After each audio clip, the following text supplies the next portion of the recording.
Steve, you've been studying the Social Security system for many years, both on Capitol Hill and as a senior policy advisor at the Social Security Administration. And we've talked a little bit about your current issue brief series before. We talked about Volume 1.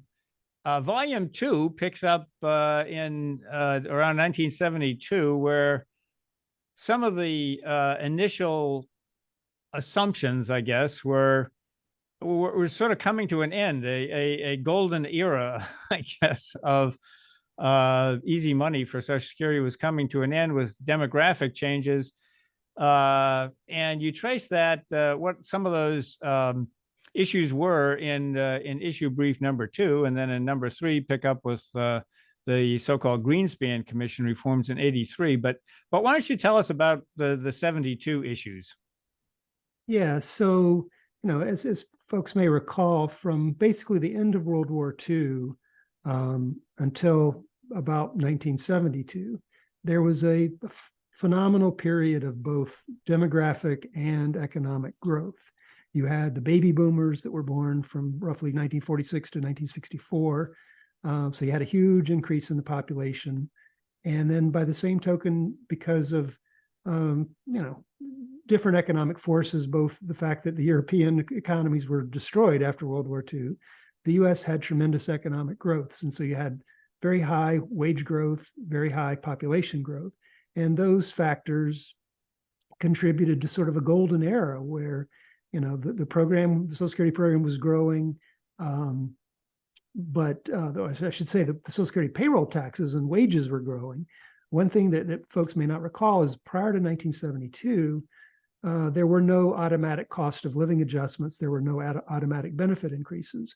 And so essentially what happened is, as the economy grew, there would be a windfall to the program, and Congress would tend to vote, usually every even numbered year, they would vote to increase benefits on a retroactive basis. They would just simply increase benefits across the board for everybody.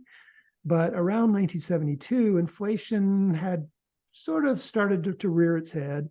And there was a discussion that, maybe we should enact automatic benefit increases. And so essentially what happened in 72 is that the Congress passed an amendment ostensibly to provide automatic cost of living adjustments based on inflation, what are known as COLAs today. Unfortunately, there was a flaw in the formula. The formula didn't work the way it was supposed to. The other problem, of course, is that by 1972, the baby boom had come to an end. Now, despite the fact that the baby boom had ended and they enacted this flawed formula, they continued to use the more optimistic demographic assumptions. So it looked like what they were doing was affordable. But as they proceeded into the decade of the 70s, it became obvious the baby boom was over. It became obvious that what we now call stagflation, where inflation was rising faster than wages.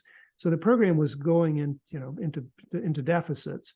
And so in 1977, they fixed the flawed formula.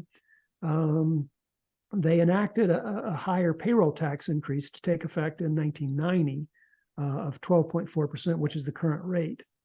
One thing people don't realize is the current rate that exists today was actually placed into law back in 1977. And while at the time, the 12.4% seemed like it might be enough, when they fixed the formula and economic growth continued to perform as it did, the system was again out of balance. And so by 1983, they were forced to address the shortfall again. Now, the shortfall was actually temporary because the 1990 tax increase had not yet taken effect in 1983. But when it did take effect in 1990, it produced these huge surpluses that we saw throughout the most recent decades.